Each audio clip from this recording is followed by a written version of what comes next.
നമ്മൾ ഇടുക്കിയിൽ ഇടവിട്ട് മഴ തുടരുന്നു. കനത്ത മഴയിൽ ജില്ലയിൽ നാശനഷ്ടം രൂക്ഷമാണ്. 103 വീടുകൾ ഭാഗികമായും 9 വീടുകൾ പൂർണ്ണമായും തകർന്നു. ജില്ലയിൽ 10 ദുരിതാശ്വാസ ക്യാമ്പുകൾ പ്രവർത്തിക്കുന്നുണ്ട്. അപകട സാധ്യതയുള്ള മേഖലകളിൽ നിന്നും ആളുകൾ മാറി താമസിക്കാൻ കർശന നിർദ്ദേശം നൽകിയിട്ടുണ്ട്. മൂവാറ്റുപുഴയാറിൽ ജലനിരപ്പ് ഉയർന്നതിനാൽ മലങ്കര ഡാമിൽ നിന്നും പുറത്തേക്ക് ഒഴുകുന്ന വെള്ളത്തിന്റെ അളവ് കുറച്ചിട്ടുണ്ട്. ജെയിൻ എസ് രാജു ഉണ്ട് അവിടെ നിന്നും വിവരങ്ങൾ നൽകാനായി. ജെയിൻ, എന്താണ് ഇടുക്കിയുടെ അവസ്ഥ? ഈ റോഡിന്റെ ഒരു വശം ഇടിഞ്ഞു താഴ്ന്നതായി നമുക്ക് ആ ദൃശ്യങ്ങളിൽ കാണാനാവുന്ന വിശദാംശങ്ങൾ എന്തൊക്കെ?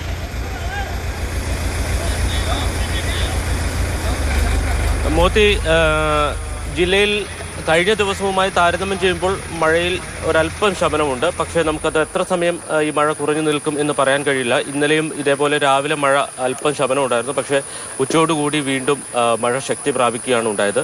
സമാനമായ സാഹചര്യം ഇന്നും പ്രതീക്ഷിക്കുന്നുണ്ട്. കാരണം ഇന്ന് റെഡ് അലേർട്ടാണ് പ്രഖ്യാപിച്ചിരിക്കുന്നത്. നമുക്ക് ദൃശ്യങ്ങളിൽ കാണാം, ഇത് തൊടുപുഴയാറാണ്. തൊടുപുഴയാറിൽ നിന്നുള്ള ജലം നേരെ എത്തുന്നത് മൂവാറ്റുപുഴ ആറിലേക്കാണ്. മൂവാറ്റുപുഴ ആറിൽ ജലനിരപ്പ് ഉയർന്നിട്ടുണ്ട്. അവിടെ പ്രളയ വാണിങ്ങിൻ്റെ മുകളിലേക്ക് ജലനിരപ്പ് ഉയർന്നിരുന്നു. ഇതിനെ തുടർന്ന് മലങ്കര ഡാമിൽ നിന്ന് വെള്ളം പുറത്തേക്ക് ഒഴുക്കുന്നതിൻ്റെ അളവ് കുറച്ചിട്ടുണ്ട്. 4, 5, 6 ഷട്ടറുകൾ പൂർണ്ണമായും അടച്ചു. 2, 3 ഷട്ടറുകൾ മാത്രമാണ് 20 സെൻറ്റിമീറ്റർ തുറന്നിരിക്കുന്നത്. ഡാമിൽ നിന്ന് ഒഴുക്കുന്ന വെള്ളത്തിൻ്റെ അളവ് കുറച്ചതോടുകൂടി തന്നെ പുഴയിലെ ജലനിരപ്പും കുറഞ്ഞിട്ടുണ്ട്.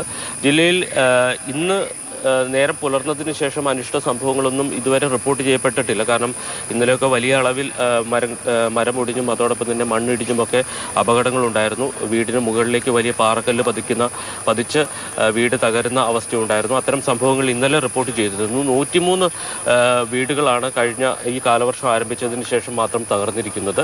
9 വീടുകൾ ഇതിൽ പൂർണ്ണമായും തകർന്നു പോയിട്ടുണ്ട്. അപ്പം 10 ദുരിതാശ്വാസ ക്യാമ്പുകൾ ആരംഭിച്ചിട്ടുണ്ട്. ഈ കുടുംബങ്ങളെയൊക്കെ അങ്ങോട്ടേക്കാണ് മാറ്റി. അതോടൊപ്പം തന്നെ ജില്ലയിൽ ഈ മണ്ണിടിച്ചിൽ പല ഭാഗത്തും മണ്ണിടിച്ചിൽ ഭീഷണി ഉള്ളതുകൊണ്ട് തന്നെ അവിടങ്ങളിൽ നിന്ന് മാറി താമസിക്കണമെന്ന് ജനങ്ങളോട് പറഞ്ഞിട്ടുണ്ട്. നിർദ്ദേശങ്ങൾ കൃത്യമായി പാലിക്കുക, മാറി താമസിക്കുന്നതിൽ വിമുഖത കാണിക്കാതിരിക്കുക. ജെയിൻ എസ് രാജു ആണ് വിവരങ്ങൾ ഇടുക്കിയിൽ നിന്നും നൽകിയത്.